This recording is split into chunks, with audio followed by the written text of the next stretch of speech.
Welcome once again to another edition of Quoth the Raven, Lewis Bright Raven. I'm your host, Lewis Bright Raven. Go Cubs!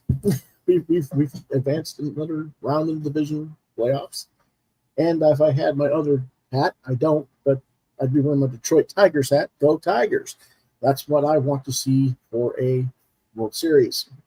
But that's neither here nor there. It's time for review talk, comics for the week. My co-host is John Norris. Hello, everyone.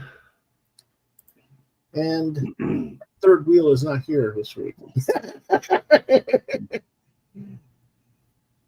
He grew a flat the last second. So we just gotta go right into things because I know you're not feeling the best either. Yeah, I'm a little cruddy tonight. Yeah, so let's get right to it. Let's start with the author of Immortal #1, $4.99 from Image Comics. Writer Frank J. Barbieri. Artist Morgan Bean. Lettering by Hassan Atmani Hal. Designed by Shasha E. Head and edited by Arden Ripley. Dark Fantasy Mystery. Release date October 1st, 2025. Rating Teen Plus. What it's about. Hector Ramirez is a failed writer who gets the opportunity of a lifetime to help reboot the fantasy book series that defined his childhood. But when he discovers that the original author has mysteriously vanished into his fictional world, Hector is pulled into a realm where stories are alive and some are willing to kill to stay in control. Ooh. Quite the interesting start. Barbieri has dabbled in this sort of metafictional storytelling before with his earlier work, notably Five Ghosts, also from Image.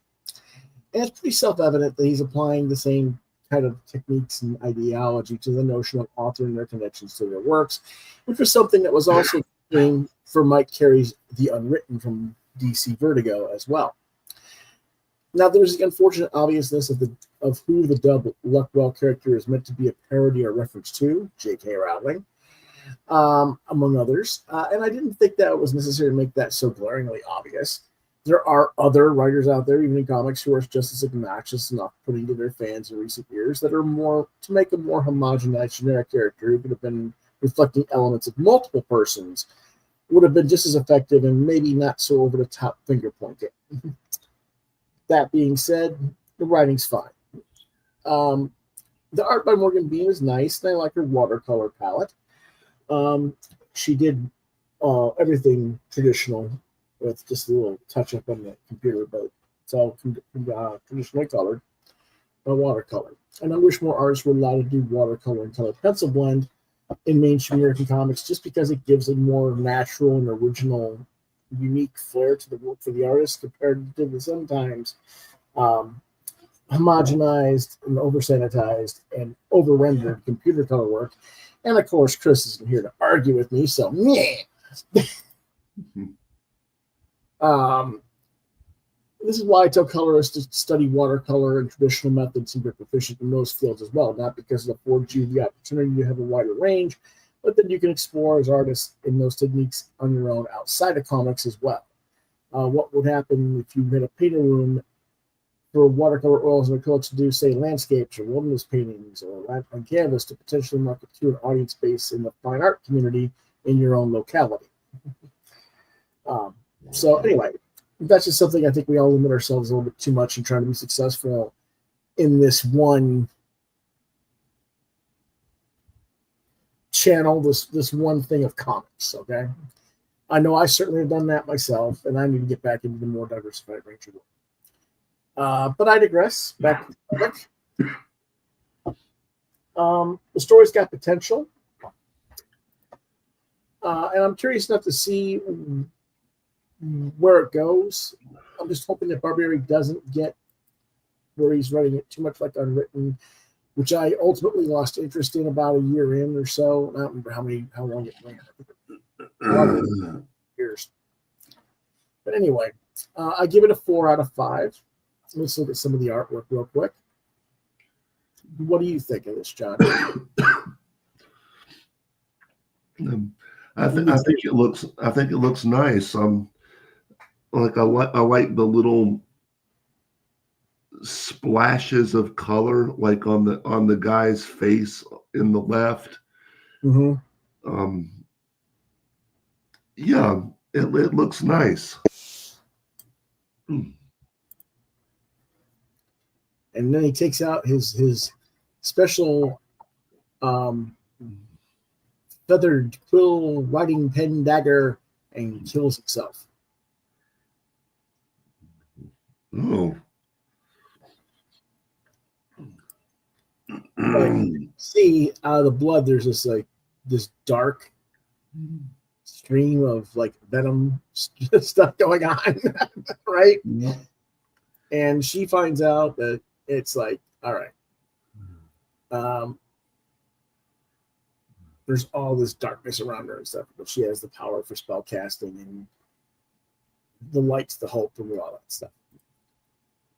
And of course, she's done reading the book. She puts the kid to bed, and it oozes out of the book. He comes after her while she's sleeping. So that's like the first 6 pages of the story. So you got something going on, right? Yeah. So yeah, I recommend this one. All right. Our next book is Batman Year 2, number 1, also known as the Batman Day 2025 Special Edition, published by DC Comics, written by Mike Barr with artists Alan Davis and Paul Neary. The colorist is Adrian Roy. I don't know why the book says Anthony Tollin on the cover. As far as I can tell, Anthony didn't have anything to do with this book. I think it's a typo.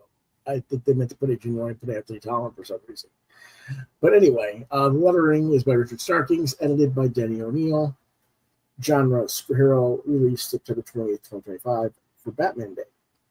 What it's about: The Dark Knight's past returns with a vengeance. Celebrate Batman Day 2025 with a chilling reprint of one of the most influential Batman tales of all time, Detective Comics 575, now rebranded as Batman Year 2, number 1, featuring a classic cover by Alan Davis and released as a special promotional price, aka here you go, it's free, but buy the trade paperback.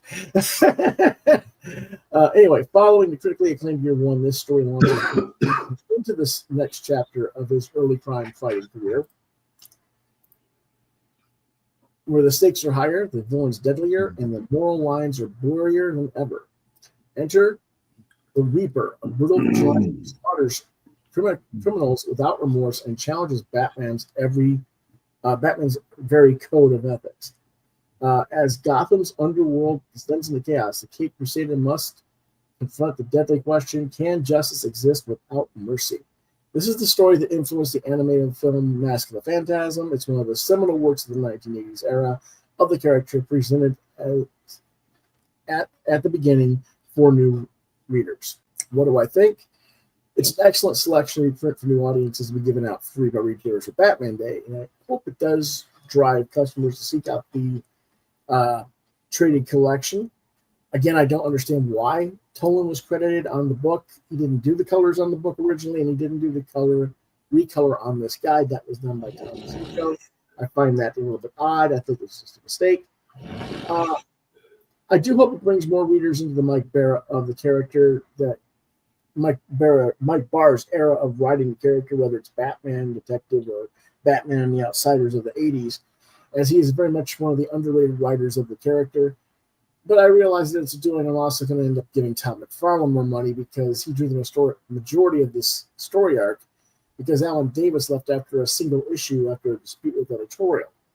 That dispute was because they wanted him to redraw the gun in every panel, because he'd drawn the gun in the style of what Barr had requested, which was a Mauser. And it was a different gun that they had put in Batman 404 by Miller and Mazzucchelli, which came out before this book did, and they wanted him to redraw everything. So as it turned out, Dick Giordano went in and redrew all the art for the gun, and Davis left DC altogether at that point. And I actually wish they could get Alan to draw his version as a more definitive edition, but I'm not a McFarlane guy. And I'll give it 4.5 stars. Let's take a quick look at this one. And poor John's fighting his cough there. Yep. But this is the classic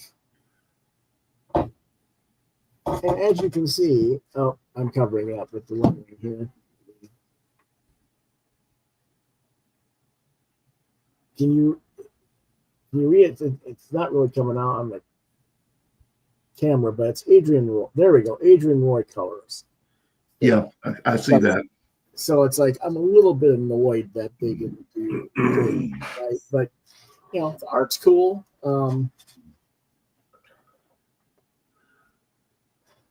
Maybe Anthony Town did some computer retouchings or something to get this for the reprint. I don't know, but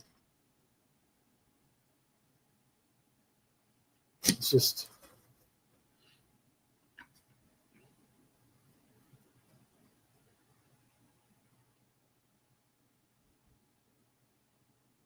good stuff.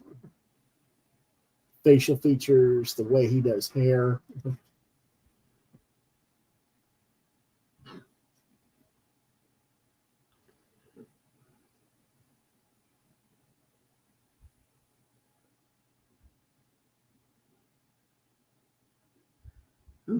I don't know. Let me get back and get to the villain here, so you guys can actually see some of this fight scene here.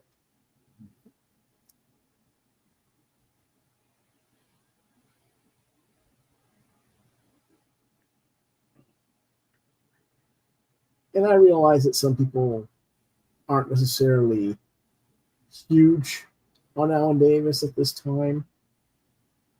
He didn't really, he was popular to an extent still at that point, but he really didn't come into his own until a couple of years later in life. When he started working for Marvel and doing Excalibur and stuff like that. So he really took off, I think. But, yeah.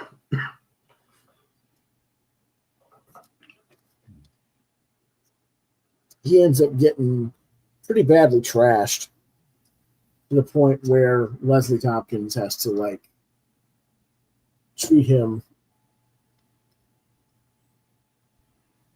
and he's like, okay, I got to go back out and after him, but this time I'm going to get a gun. So kind of a weird thing. Unfortunately, like I said, McFarlane followed up the next 3 issues, but it is what it is. All right. I think the next one should be yours. Let's hope you can talk. Right? Right. Yes. Disney's Zootopia #5. Publisher Dynamite Entertainment. Writer Jeff Parker. Artists are Alessandro Rinaldi, pencils and inks, and Deirdre Kelly on colors. Lettering is Jeff Eckelberry. Cover artist is Trish Forstner, who you're seeing right here, with variants by Rinaldi and Craig Rousseau. Editor is Nate Cosby. Genre is comedy and crime. Release date August 13th, 2025. Rating teen. What it's about. After getting a report of a children's scout troop in trouble, Officers Hops and Wild head to Tundra Town on the outskirts of Zootopia to investigate, and their appearance doesn't sit well with the local grizzly clan. The ZPD partners reassure the bears that they're only checking up on the wayward scouts who are busy honing their survival skills. But as Nick helps the kids out by drawing on his own scouting past, Judy becomes suspicious of their den mother's curriculum, which seems to involve an awful lot of panning for gold. What I thought, man, this is a good issue.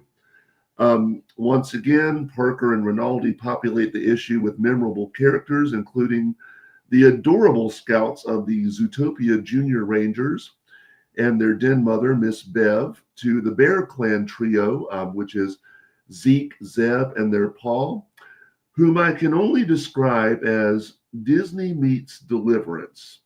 Now, and some of you may have actually seen Deliverance, but I say Deliverance because they're a trio of hillbilly bears who don't like any varmints trespassing in their area, and Zeke has a banjo on him at all times. And If you've seen Deliverance, you know what the banjo means.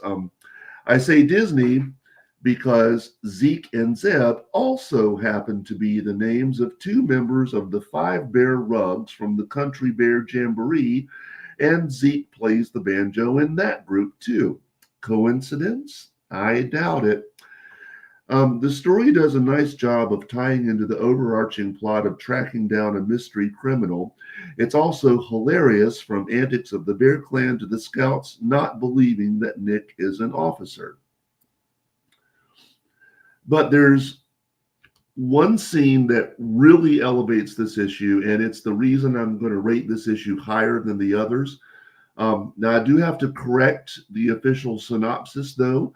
Rather than investigating a report of a scout troop in trouble, Nick actually volunteers himself and Judy to speak to the troop and act as chaperones on an outing. Now, why did I bring that up? Well, if you've seen the movie, as Lewis and I have, you may remember that the Junior Rangers is the very scout troop that Nick wanted to join when he was little, even getting a brand new uniform from his mom, only to have his fellow scouts turn on him and humiliate him for being a predator.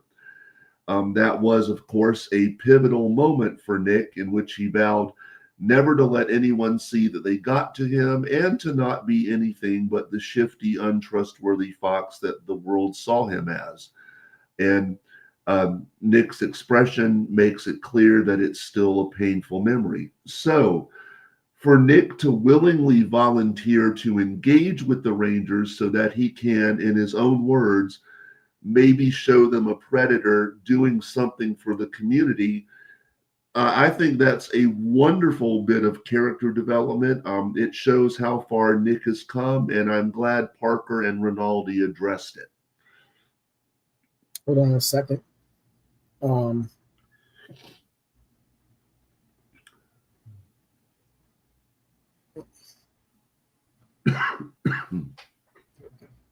right. There's still more to go. There's your rating. Yep, 5 stars. Yep, 5 stars. And I don't have anything to add to that, because I agree with everything you said, and I didn't really get a chance to read that particular issue, but just glossing over it, yeah, that's a good overall description. Here's some of the artwork. Yeah, so this page on the left, that's that expression I was talking about, as Nick remembers his experience with the Junior Rangers, and I thought that was nice on Rinaldi's part. Yeah. And of course, Judy's like bawling him out for not wearing a uniform like hers. Yep. And of course they don't recognize him as an officer. Well, why are you not dressed like a normal officer? Type thing. Yep. But because I'm incognito. Okay. Not all officers have to wear a uniform. But anyway. And of course, here's the Bear Clan. See, that's Zeb on the left and Zeke with the banjo in their paw. With the pitchfork. Yep. Pitchfork and paw. Anyway. Next one. Right, Darkwing Duck, publisher, again, Dynamite. Writer, Daniel Kibblesmith. Artists are Ted Brandt and Rose Stein. Sorry, this is 2 issues. Issue 4 is of Ted Brandt and Rose Stein, and then Carlo Lauro is issue 5. Lettering, Fabio Amelia. Colors, Diabla Kelly.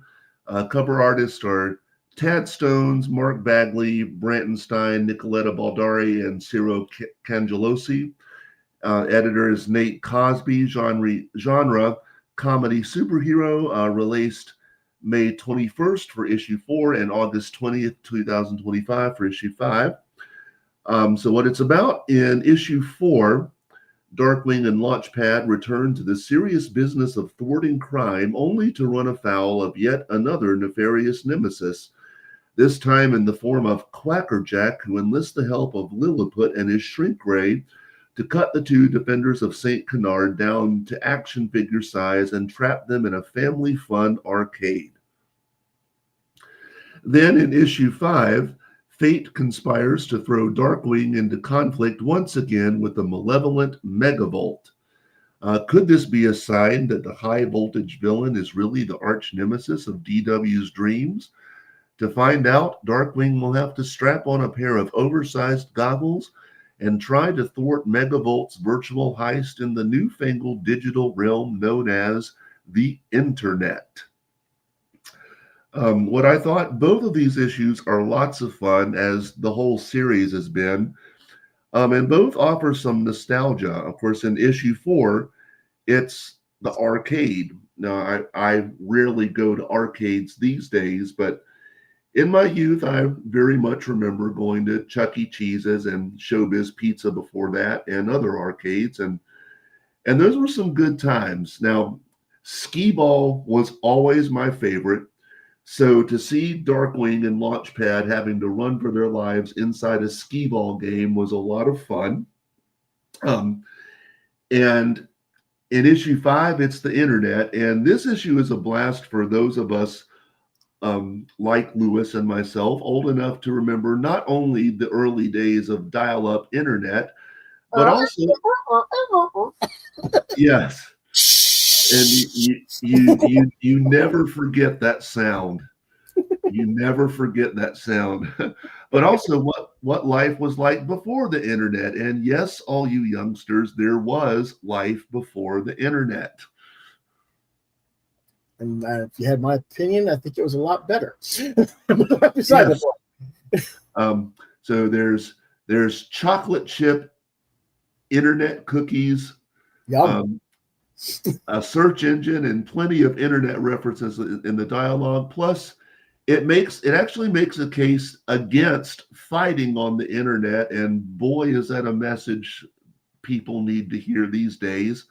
Yep. And a case for being present in real life instead of online, which I thought was very cool.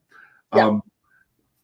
Now, I will point out that, and maybe we'll see an example of it in a minute, that in my print copy, there are 2 panels where Megavolt is speaking through all of the screens in St. Canard, and they use this computerized font in opaque word boxes for the lettering. Unfortunately, they are partially placed on top of dark colored buildings, which makes some of the lettering nearly impossible to see. However, looking at that same page online, that has been corrected. Other than that, these are both great issues. And I give it 4 stars. My thoughts. Wackerjack's Arcade was very X-Men. I immediately thought of issue by Chris Claremont and John Byrne from 1979. And I had to go look up some information because I had to wonder if they were inspired by Showbiz and Chuck E. Cheese franchises, which had launched in 77. I think they were. But, it's funny. That wouldn't surprise me at all. And here's the, murder in issue number 4. Yep. And here's a comparison where he's talking about the Skee-Ball, and he gets kind of rolled over and flattened by the Skee-Ball there. There's what they were put in pinball. Okay. In the X-Men comic. Cool. So I was like, yeah, I've been there, done that. Not surprised that they would recycle. Everybody recycles Byrne Claremont, it seems like, right? Yep. This is some of the covers for number 5.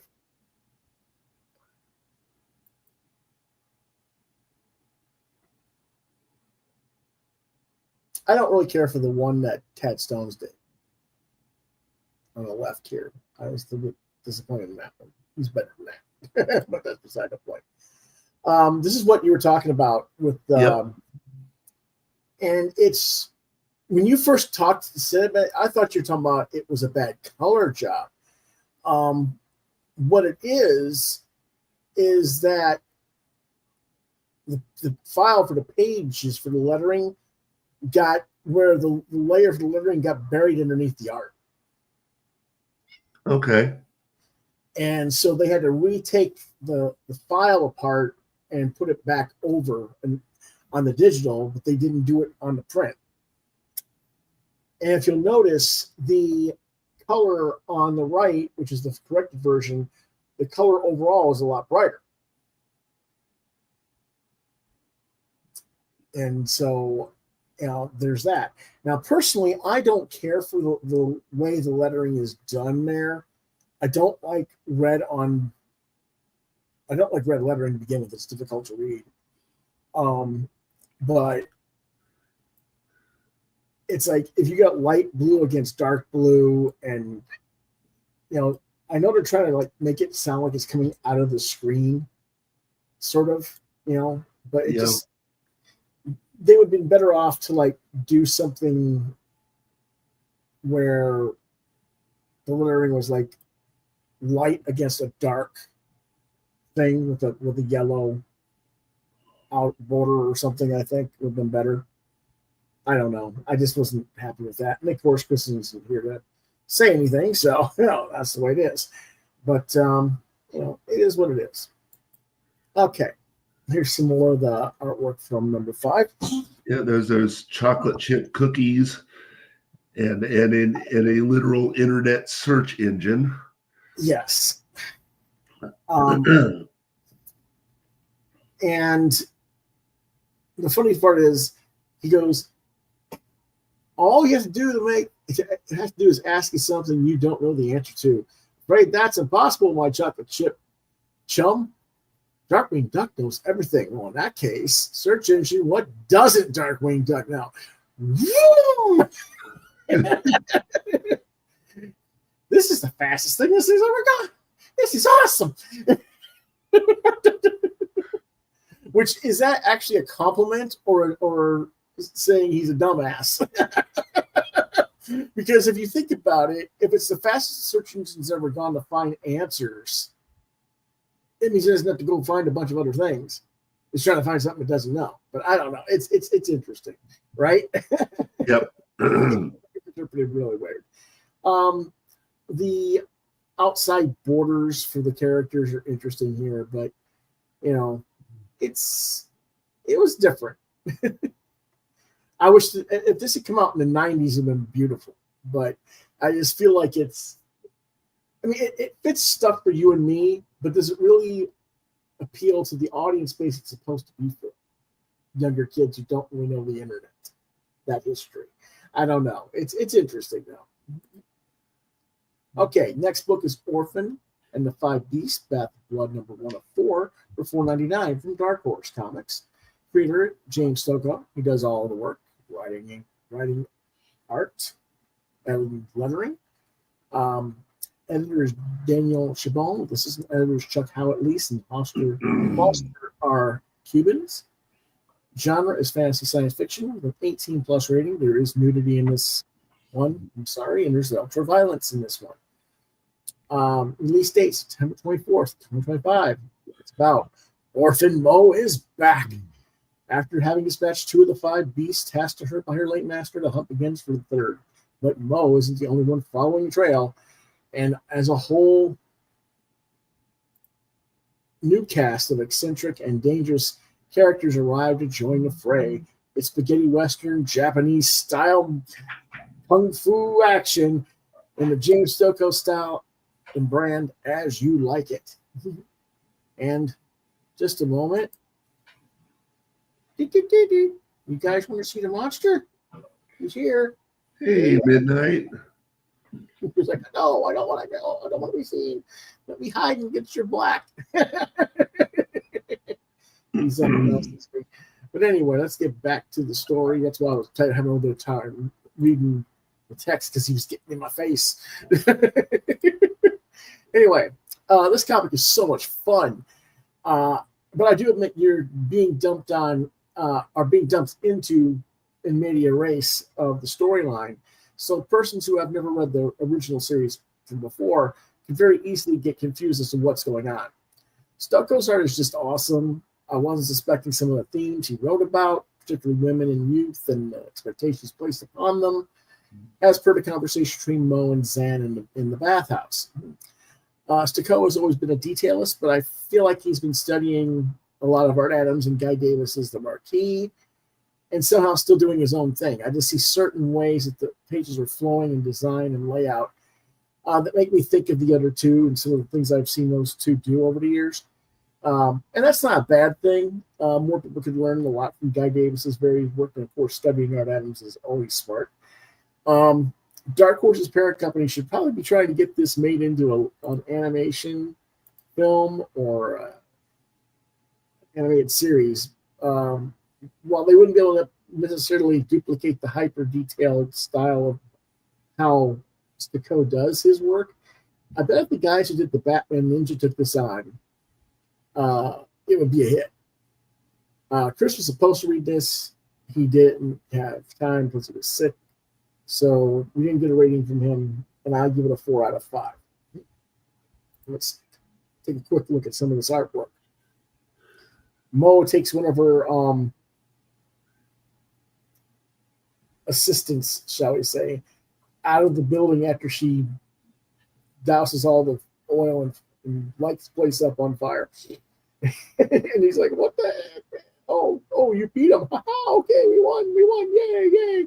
And she's like, "Yeah, you just watched the darn thing burn down because you were sitting there getting drunk in the house while I was working."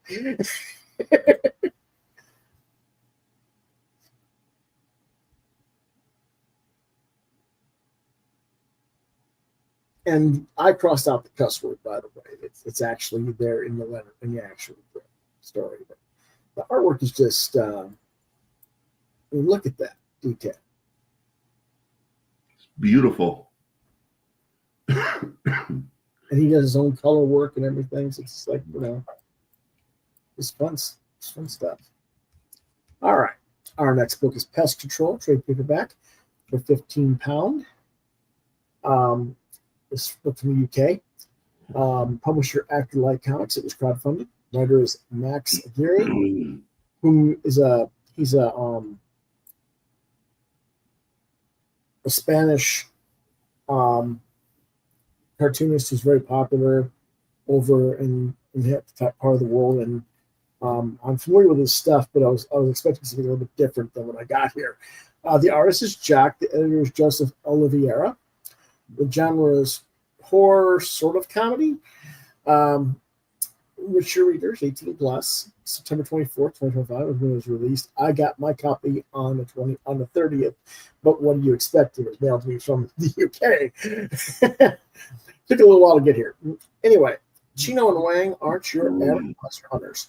They're brawlers, hustlers, and unlikely heroes who've seen it all. From the shadowed forest where werewolves prowl to graveyards crawling with the undead to crypts ruled by bloodthirsty vampires, they fought their way through every nightmare you've heard whispered about around a campfire. Just when you think it couldn't get any more dangerous, though, a multi-headed hydra rears up from the darkness, ready to tear the world apart, and they have to stop it. Armed with quick wits, questionable luck, and a knack for surviving the impossible, Chino and Wang are about to face their wildest adventure yet. What do I think? Mix Mike McNulty, Keith Giffen, especially his Trencher series, and throw in a pinch of Dan Aykroyd and Harold Ramis humor from the 1984 Ghostbusters, and try to make the book serious, and you got this book. To the point where even the writer, Max Aguirre, says it's just like Ghostbusters, but without the laughs on the very first page. Well, it has some laughs, but yes, they're trying to play it more close to the vest and serious in tone. And that's okay. The art's appealing enough, but I have seen better writing from Max Aguirre elsewhere. This writing lacks the playfulness, the comedic beats that I was kind of expecting from him, from his other work. It's not that he's taking the material or the characters too seriously, so much as this story is much more sarcastic and cynical in tone than the other form. His other work is more for kids. all ages appeal, and this is more mature, so I understand why there's such a difference between the two. It just makes me feel like there's something missing. And because of that, I gave it a 3.5. Because I was just expecting a little more of the, I don't know. I just want some more sort of like what Bill Murray brought to Ghostbusters. Right. In his improvisational type level. Something a little more humorous to that level. But they just didn't quite have. But it's okay. Let's look at the art. Guy is talking about they're in an apartment where his ex-wife lives to investigate something, and the ex-wife runs into him. What the hell? You're here? What are you doing? What do you want here? I'm not giving you any more money. What do you? It's like, no. You really wanted to meet her? See how much of a nut job she is, and there's other things like there's fighting monsters and the Hydra and everything out in the thing, and he's like, hey, put on your mask. What's spitting and the air is poisonous. And then they kind of got your sort of, both of them have their little guns, kind of like the Ghostbusters do, and they trashed the Hydra. Because they got another monster to fight as well. So you can see the Magnola in this, and you can see the I don't know if you're familiar with the Trencher series, but I think if you were familiar with Trencher, you could see the Giffen in there as well. Next book is Resident Alien, the Book of Changes #2 for $4.99 from Dark Horse. Writer Peter Hogan, artist, letterer, and cover artist Steve Parkhouse. Genre, media tie-in, science fiction, crime, mystery. Publication date, October 1st, 2025. Age range, 16+. What it's about, the FBI's Icarus program is looking for alien life in America, and it may just be back in Patience soon. That's where our characters live, looking for Harry and his family. Alien ambassadors from Harry's home planet plan to divert the authorities, though, and brew up a distraction from the top down, perhaps a permanent one. Yeah, shrug. It's entertaining enough. There's plenty of cutesy stuff. The new aliens are trying to adapt to Earth culture going on in the story that has some humor in it. But we sort of already went through this with Harry years ago, and it feels a little bit redundant to me. A lot of this issue is set up for the plan to get Icarus to stop trying to track Harry and his family. And it's just kind of there. Unless Harry is Icarus and it's up to Astra and the other new alien family to rescue him, I just don't know if I'm going to be interested in this series much longer. Now, keep in mind that Resident Alien was started as a comic series back in 2012, and I've been reading it since day one. So I've been reading it for 13 years. I'm pretty much to the point where I've supported the series enough. I've had my fill, and that's why I'm kind of getting a little bit wound down and disinterested. The story isn't bad. I'm just reaching my personal saturation point. And for me, Harry and Astra getting married and having their child is probably the place where I should have stopped, but I'll continue through the end of this story arc. There's only like 4 issues, and this is issue 2, so why not? I'm sure that the creators will do fine with it, and I'll like it well enough, but it's nearing time I close the book, shall we say, and move on. And I'll give this one a 3.5. Let's see what the art looks like. No, we don't. So go ahead, John. Yeah. Right. TMNT Saturday Morning Adventures #29. Publisher IDW Publishing. Writer Eric Burnham. Artist Sarah Meyer. Colorist Luis Antonio Delgado. Lettering Ed Dukeshire. Cover artist is Sarah Meyer, who you're seeing here. Variants by Sjogren and Manuel Max Condi. Editor is Thea Chook. Genre superhero action adventure comedy. Release date September 24th, 2025. Rating all ages. What it's about. It's the Rat Queen's turn to take on the Teenage Mutant Ninja Turtles on behalf of the Pantheon, and her perfidious plan to do harm to the Heroes in a Half Shell involves collaborating with the craven criminal called the Rat King. But can such a terrible team-up stand the test of time? It's rodents all the way down in this issue of Saturday Morning Adventures. I will pause right here to say Sarah Myers cover is the only cover that I like here. I don't care for the Condi cover that you're seeing right here. But anyway, with Draco and Golgotha defeated by the Turtles, it's time for the Rat Queen to take her shot at winning leadership of the Pantheon. Determined to show that she is as, quote, cunning as a rat, she teams up with the Rat King. After all, with a Rat King and a Rat Queen working together, what could go wrong? I like how Burnham has been using Michelangelo lately. I'm having him come up with not just plans, but good, thoughtful plans. This issue is quite entertaining, as the entire series has been, but the high point comes when Leonardo and Michelangelo execute the, quote, Raphael maneuver. Now, I admit I'm not up to speed on Turtles history, so I can't recall the last time they did a maneuver like this. All I know is it is really cool, and as rendered by Meyer and Delgado, makes for a great page. I'm even less of a Turtles expert than John is by far. I didn't even know there was a Rat Queen. I do remember what I think was the origin of the Rat King story back in the 80s, but I'm not sure. It's been that long. So this stuff is all geek Greek to me. But with that said, as a person who is not entrenched in the lore, I didn't have any trouble following the story, and it was enjoyable enough. I did think Meyer's cover was the better of the two. I even like Condi's cover as far as the figure of the Rat Queen itself. The rest of it, not so much. But the Sjogren variant with the Casey Jones, I really didn't like that one at all. And I'm not even going to show it. Anyway, I will say that though I'm not personally a fan, I do feel like this is one of the better all ages titles going today. Burnham really seems to care about these characters and tries hard to make each of them matter, a lot of lesser writers who tend to focus more on their particular favorite characters. Both of us give it a 4 out of 5 for this issue. Let's take a look at some of this art. And, Meyer's doing a really good job overall. Yep. Again, I was not familiar with this Rat Queen character at all.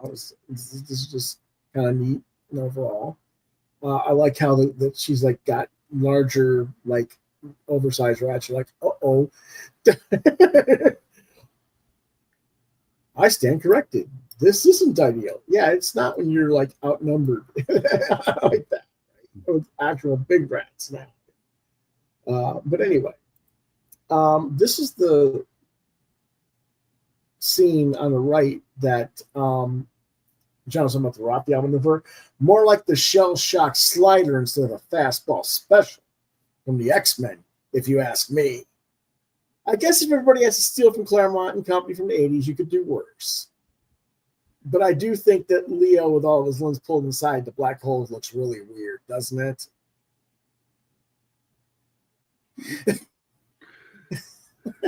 I mean, I just, it looks kind of weird to me, but yeah, that's a rep. I mean, it was like, I don't think I've ever seen this done in the books before. I don't know why they called it the Raphael maneuver. I would have called it the shell shock slider. Yeah. It makes more sense, but who am I, right? Right.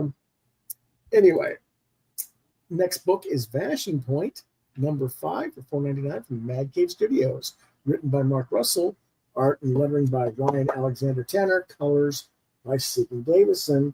The cover art is by Michael Hester and Ryan Cody, and the kitty wants to get up on my chest again. Oh, baby. All right. Anyway, editor is Mike March, genre science fiction, released October 1st, 2025, with a rating of Teen Plus.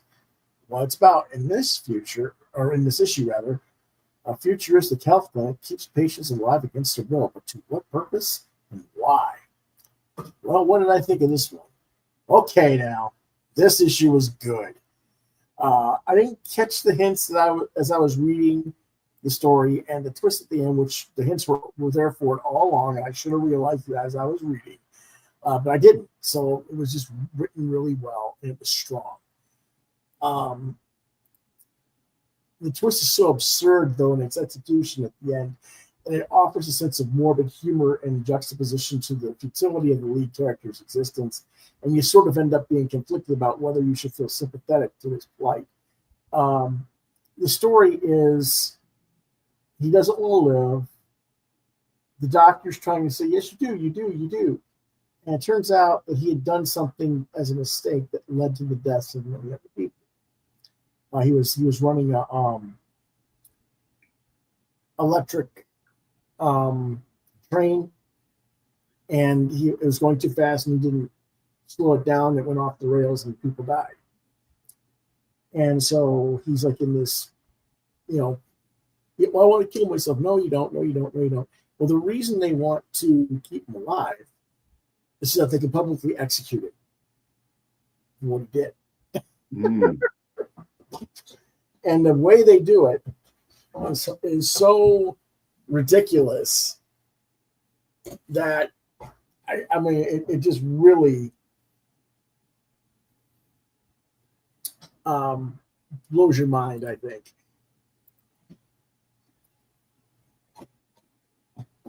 You get tied up to the spinner, and they send the spinner out there, and they blow you away. Wow. But it's just, yeah, you have to read the whole thing to get the whole thing, but it's really absurd. And it's just really well written. One of Russell's better works. And it's only the one story. Usually there's two stories in this one, but this one was the whole one. So it feels like a really good Twilight Zone episode or Outer Limits type episode written in comic form. The only thing is I really wish that the cover, while I like this cover, it looks very nice, it doesn't have anything to do with the story. I wish they would have done something else. But it is what it is. Okay, we got our next book, which is one of John's. Yes, Venom, Black, White, and Blood, #2. Publisher Marvel. Writers Eric Larson, Carla Pacheco, and Tom Waltz. Artists are Larson, Perry Perez, and Brian Level. And Lee Lowridge on colors on Hard Choices, Heavy Burdens. Lettering is Clayton Cowles. Cover artists are Joshua Cassara and Andres Massa, which you're seeing here, and I think that's my favorite cover. Variants by Carlos Gomez and Jesus Abertov and Eric Larson. Editor Mark Basso. Genre action adventure superhero. Release date September 24th, 2025. Rating parental advisory. Also known as, hey, this is a mature reader's book, supposedly. Anyway. What it's about: brutal battles with Spider-Man and more. And I also love this Gomez cover here, too. The legendary Eric Larson reveals an untold skirmish between Spider-Man and Venom in the early days of their rivalry. Carla Pacheco teams up with Perry Perez to dive back into Brock's days as a secret agent in Venom Vice. Tom Waltz and Brian Level tackle Flash Thompson's days as Agent Venom as the incendiary Jack-o'-lantern attacks. It's a collection of Venom stories from across the history of the symbiote, all rendered in Venom's own black and white and red. So after a fantastic debut issue, this issue isn't quite as strong. And for me, the main reason why is the first story, Eric Larson's Convergence, which takes place before the events of Amazing Spider-Man number 346. The problem is that this is a black, white, and red story and not a black, white, and blood story. And I say that not just because there really is no bloodshed. The red is used for Venom's tongue, Spidey's uniform, and Mary Jane's dress. But because tonally, I don't think the story fits with the other two features in the book. This is all about how Venom hates Spider-Man and blames him for ruining his life, while Spider-Man says that Venom is responsible for his own life, and it's something that we've seen before. And the only new things that Larson adds are a new character, Mindy, who only exists to die at the end of the story, and a Topher Grace and Tom Hardy reference that feels out of place because that reference didn't exist when ASM number 346 was published. Fortunately, the other two stories are great. Venom Vice is over the top and darkly humorous, and Hard Choices, Heavy Burdens examines the cost of being a hero while paying tribute to the military. Yeah, this is exactly what I expected, was a drop-off in quality, and exactly for the reasons John cited. I knew Larson was just going to recycle some shit from when he was doing his era of the book and, try to tie something into his legacy to the modern moving stuff. And that's exactly what he did, and the results are exactly what I expected you to do, John. And how you reacted to it is exactly, it's not good stuff. It's weak. I'm glad the other two stories made up for it somewhat in your favor. But let's hope that the editor has better selections for future issues, like maybe Mike Sack or Stephen Butler or Kelly Jones. So many better choices than the overrated Eric Larson. And please don't get me big fuck nut, because I want nothing to do with him. I'm not going to give it a rating. You gave it a 3.5, but remember, everybody, he gave it a 5 for issue number 1, so you can see the drop off. Yep. This is some of the artwork, and of course, Chris isn't here when we need him, but that's the way it is. Is it me, or is the coloring of multifaceted shades of red and pink on Spider-Man's mask and shoulder just really annoying? Yeah, it is. And why not make Brock's shirt red to balance out the page and draw the eye more to the center down the middle, like what I did? I did a quick blur sample to give you an idea of what I mean. Wouldn't that make it more balanced looking? Yeah, I think so. And, I don't know why Larson is doing this crappy folds on everything. I mean, oh my gosh. Every shirt looks like it's completely wrinkled to death. It's like, I don't understand it. But oh well. It's just not impressing me artistically at all. But that's typical for Larson. He was never my favorite to begin with. I don't know. Is it just me, or does it feel like Larson is channeling Steve Ditko in his drawing of Spider-Man? He's absolutely trying to do Ditko. It's absolutely him trying to do Ditko. But I don't know. It just, some of the weirdness of it's like, why is he doing these weird bricklaying designs on the buildings? It doesn't look natural. It doesn't look like how they would look. It's not good art. I'm sorry. But whatever. Now, this is Perry Perez's art. I'm not really keen on the weird way they decided to use the red on this either. I just don't understand that per se, but Venom looks a whole lot better. Yeah. I don't know. It's just there. And then this is the Brian Lovett stuff, which is probably the best artwork of the group. Yep. It kind of has a Kyle Holtz feel to it, doesn't it? Yeah, I hadn't thought about that, but yeah, I can see that. But yeah, it's Chris Samney's another one that has a Chris Samney feel to it as well. But it's not bad. I don't know. I'm just not being a Venom fan to begin with. It's hard for me to really get into this book. I'll look at it because you're reading it, but I just I'm not feeling it. I mean, the first one was a lot better than this one. I'll give you that. Yeah. I like the third. I like the two stories that were in the first issue much better. But of course, none of these writers are really the definitive voices for Venom either. As much as Eric Larson might think he is, no, David Michelinie was. You just drew the book. The voice was David.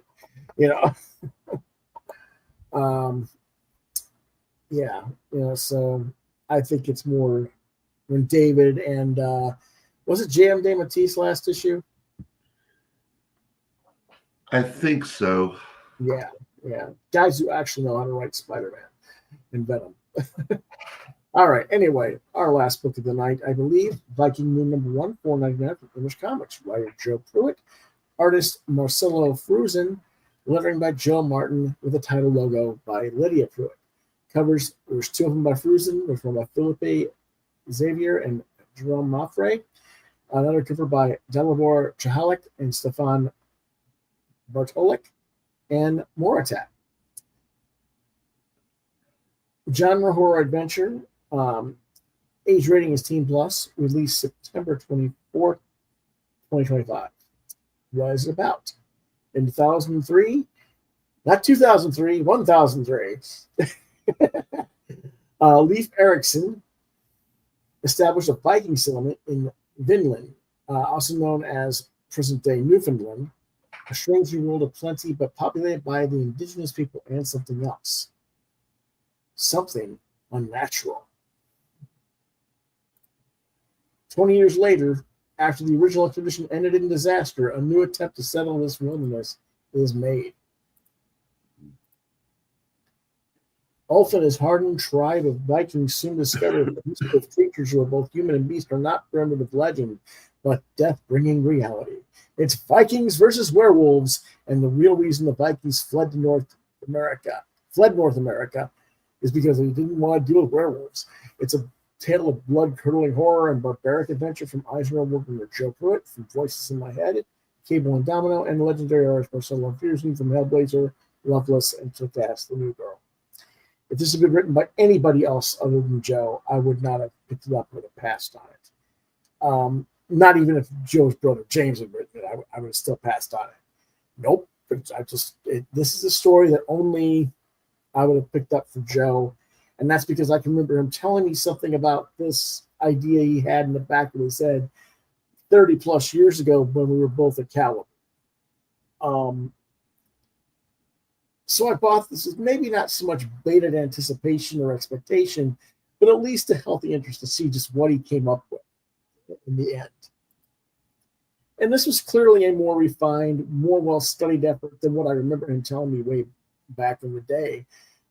Back in the day, it was more like a fantasy story in the veins of a Dungeons and Dragons tale. But this is he's done his research into legitimate Viking history. He's trying to do something a little more grounded in historical truth and in true mythological culture as well.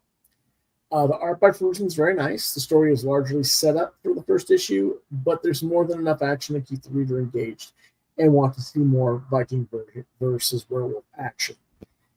Reasonably well executed start, and I look forward to seeing the rest of the series. I'll give it a 4 out of 5.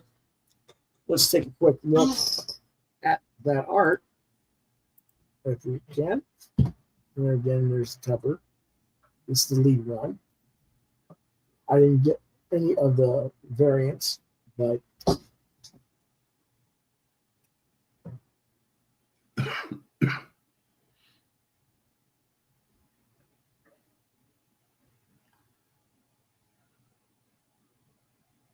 sorry about my comic. The fans blowing it all over the place there, but I love the target in the eye. Very gruesome stuff right away. This is from the Native American clans. They're fighting against the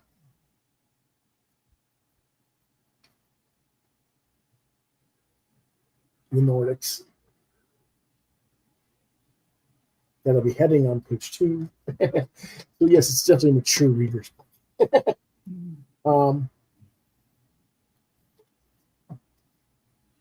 Native Americans hear the werewolf and they're like, we're running. We know what's coming.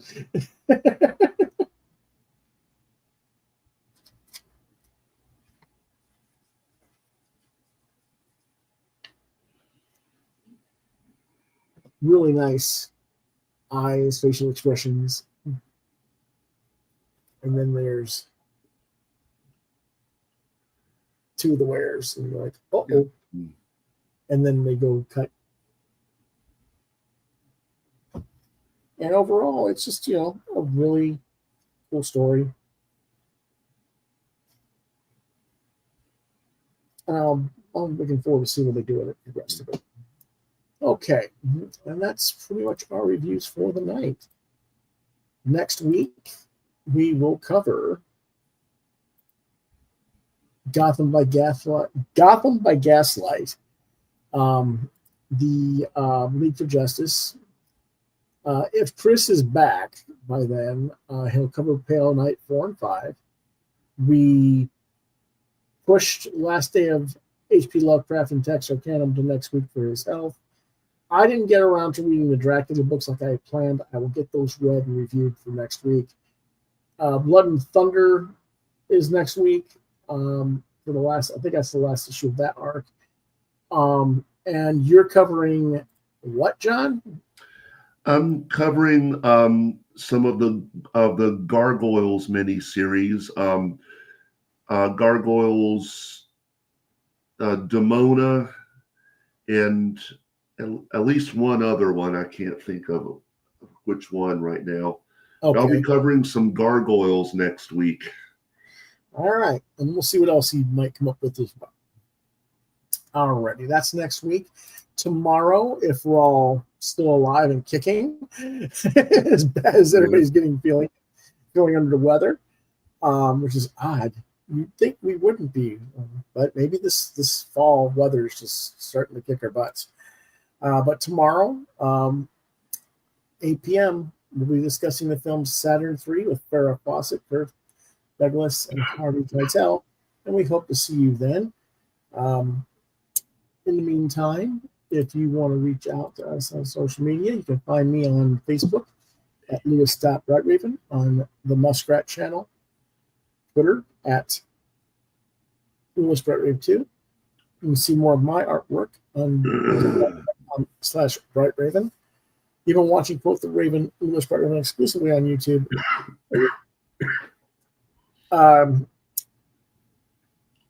Email me at quotheravenlbr72@gmail.com, and if I don't reach back to you or answer with that one, try lewisbrightraven@yahoo.com. And if you want to send John get well wishes, it's Gray Figaro at hotmail.com. Thank you. And so go drink a lot of chicken noodle soup or something from that man. I had chicken noodle soup for dinner, in fact. Okay.